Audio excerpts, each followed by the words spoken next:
नौशीन परवीन। पेश है आपके सामने अब तक के मुख्य समाचार।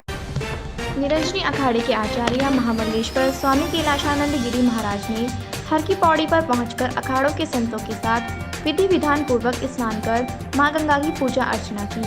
आचार्य कैलाशानंद महाराज व अखाड़े के संतों के साथ हर की पौड़ी से बैंड बाजों के साथ निरंजनी अखाड़े में प्रवेश किया, जहां पर भक्तों ने धूमधाम से उनका स्वागत किया।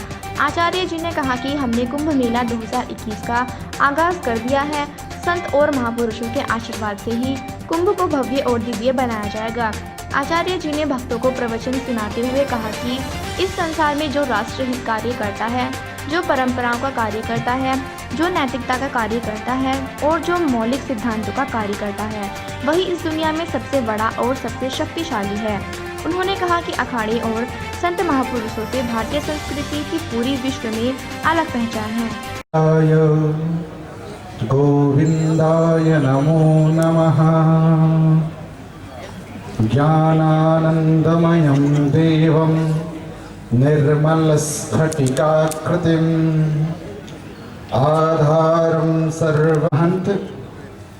इस सभा के प्रकाश ओज पुंज इस निरंजनी के आचार्य महामंडलेश्वर स्वामी कैलाशानंद गिरी जी महाराज, जिनके श्री चरणों में अपनी श्रद्धा सुमन समर्पित करते हुए यह हम सब के लिए बहुत ही मंगलमय सौभाग्य का विषय है। और आज मैं ऐसा मानता हूँ कि जब यह भारतवर्ष की भूमि अनंत काल तक वर्षों तक जब तपस्या करती है, तो हमारे देश में, हमारे राष्ट्र में आचार्य आज यह धन्य हो गई, क्योंकि इस पावन परंपरा के शिखर पर विराजमान पूज्य आचार्य महामंडलेश्वर, जिन्होंने भगवान महादेव की आराधना करके समस्त विद्याओं को जिन्होंने प्राप्त किया है, पदवाक्य प्रमाण पारावारज्ञ, जिन्होंने पद शास्त्र व्याकरण शास्त्र को जिन्होंने महादेव के कृपा से, ऐसे महापुरुषों को अध्यात्म के शिखर पर विराजित होना नितांत आवश्यक है। जय राम जय जय राम, श्री राम जय जय राम। कृष्ण त्वदीय पद पंकज पंजरान्ते अद्यैव मे विशतु मानस राजहंसः। प्राण प्रयाण समये कफवात पित्ते कंठावरोधन विधो स्मरणं कुतस्ते। विद्युदाम समप्रभां मृगपतिस्कन्धस्थितां भीषणविलसद्धस्था विरासेवितां। हस्तैश्चक्रगदाशिखेट विशिखाश्चापं गुणं तरजनीं। बिभ्राणामनलात्मिकां शशिधरां दुर्गां त्रिनेत्रां भजे। आज पंचायती अखाड़ा श्री निरंजनी के इस पावन प्रांगण में हम सब माँ गंगा मोक्षदायिनी त्रिपथगामिनी माँ गंगा का पूजन कर हम सबों ने भारत के यशस्वी हेतु हमारा जीवन भारतीय संस्कृति के लिए समर्पित हो, इसके लिए हम सबों ने कल कल निनादनी माँ भागीरथी माँ गंगा का पूजन किया। पंचायती अखाड़ा श्री निरंजनी के आराध्य देव हमारे कार्तिक भगवान, हमारे गुरु कार्तिक भगवान के पावन चरणों में अभ्युदय सतत वंदन नमन प्रणाम आच्छादित करते हुए, निवेदित करते हुए यह कहने में अतिशयोक्ति नहीं होगी कि कुंभ का आगाज पंचायती अखाड़ा श्री निरंजनी ने कर दिया है।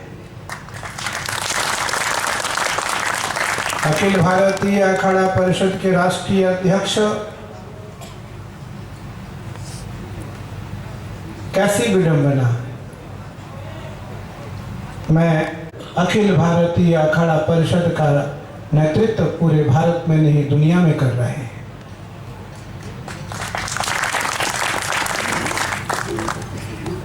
आज पंचायती अखाड़ा निरंजनी के तल है। आनंद और निरंजनी की एक समावेश है। निरंजनी बड़ा भाई है तो आनंद छोटा भाई है। मेरे लघु भ्राता, मेरे अत्यंत प्रिय आनंद पीठाधीश्वर अनंत श्री विभूषित परम पूज्यपाद आचार्य महामंडलेश्वर पूज्य स्वामी बालिकानंद गिरी जी महाराज मंच पर विराजमान है। हमारे पंचायती अखाड़ा श्री निरंजनी के सचिव और मनसा देवी माँ ट्रस्ट के अध्यक्ष पूज्य रविंद्रपुरी जी महाराज भी यहाँ पंडाल में अन्य व्यवस्था देख रहे हैं। पंचायती अखाड़ा श्री निरंजनी के सभी पंच, श्री महंत, हमारे सभी अतिवृंद अलग अलग कार्यों में यहाँ व्यस्त और सेवा हेतु वो कार्य कर रहे हैं। हमारे देश विदेश और भारत के अनेक राज्यों से आए मेरे सभी भक्तजन जो कई दिनों से अथक प्रयास करके इस कार्य को सफल बनाने के लिए कार्य कर रहे हैं, वो सभी बधाई के पात्र हैं, साधुवाद के पात्र हैं, धन्यवाद के पात्र हैं। माँ काली, मेरे आराध्य देवाधिदेव महादेव, मेरे गुरु कार्तिक भगवान, माँ गंगा, आपकी मंगलमय कामना हेतु मैं प्रार्थना करता हूँ उनसे आपका मंगल हो। आप स्वस्थ रहे, समृद्ध रहे, सुंदर रहे। अभी यात्रा से पूर्व मैंने आपको कुछ, इस दुनिया में सबसे भाग्यशाली कौन है, तो सुखदेव जी और व्यास जी ने कहा कि जो लंगोटी पहन करके राष्ट्र का कार्य करता है, समाज का कार्य करता है, जो परंपराओं का कार्य करता है, नैतिकता का कार्य करता है, मौलिक सिद्धांतों का कार्य करता है, वो दुनिया में सबसे बड़ा है और सबसे भाग्यशाली है। आज भारतीय संस्कृति और भारतीय संस्कृति विरोधी तत्व के लोग अपनी अपनी परंपराओं के अनुसार कार्य करना चाहते हैं। वेद नीति, न्याय, दर्शन, धर्मशास्त्र, सभी पुराण और सभी सद्ग्रंथ एक ही वाक्य कहते हैं, सदैव धर्मम कम शरणम गतः। धर्म किसके शरण में जाना चाहिए, तो धर्म धारण करने वाले पुरुष के शरण में जाना चाहिए। वो कौन है, तो मंच पर बैठे हुए सभी कासाय वस्त्रधारी जो सन्यासी हैं, यही भगवान है। भगवान में और इनमें कोई अंतर नहीं है। एक एक भगवान की उपासना आप करेंगे, कृष्ण की उपासना आप करेंगे तो आपको बल मिलेगा।